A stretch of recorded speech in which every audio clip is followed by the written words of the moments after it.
Kikandwa okubeera n'ebyafaayo kyasinziira olw'ebyo ebyaliwo nga obukulembeze bwa Dr. Milton Obote bwebwa mu kiseera ekyo ye yali gavumenti ng'Obote ye president.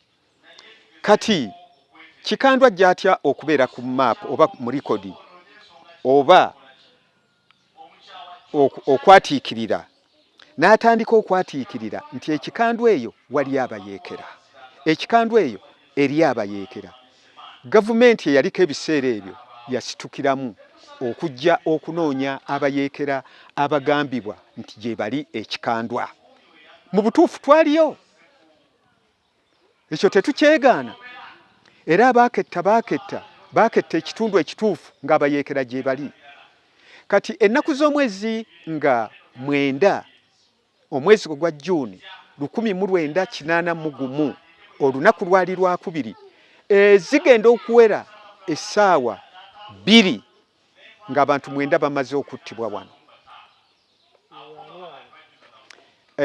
Nja kuwaako kumanya agabamu bensobola okujjukirako. Omu ku bo gwe nteekwa okusooka nabo ye Lutta Adrian omwava enkambi gye bayita Lutta unit, naye ng'olubereberye unit eno yayitibwanga Kikandwa unit eya NRA. Kati we bamala okutta Lutamaguzi n'eryoka ebbulwamu erinnya lye erya Lutta unit.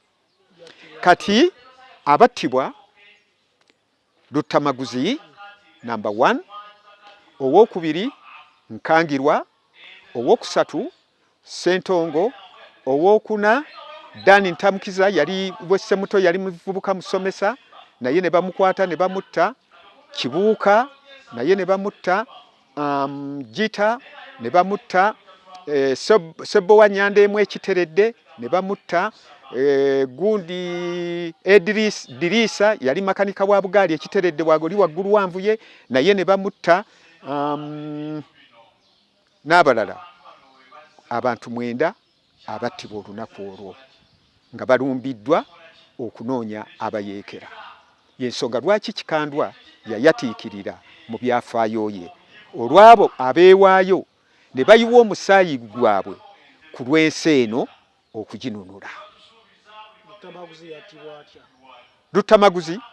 Lutamaguzi yakwatibwa ne bamujja mu nnyumba ye we yali nga bagendanga bakwata buli gwe basangaga bamukwata Basentongo baani nga babakwata ne babagira ki ne babakuŋŋaanyizaawo. Kati kati we babakuŋŋaanya ne batandika okubatoocaringa boogere nti abayeekera bali luddawa. Lutamaguzi baali batabwatabwa. Lutamaguzi yayogera ekigambo ky'obuvumu kino, mubadde ki? Biki bye mwogera bye mutamanyi? Ne bwe munaayogera bajja kubatta. Mubaleke bamaze okusalawo okututta naye katufe nga bwe basazeewo. Lutamaguzi n'afulumya ebigambo ebyo. Yes, nattibwa. Baabasala. Ennyumba eno ebyafaayo byayo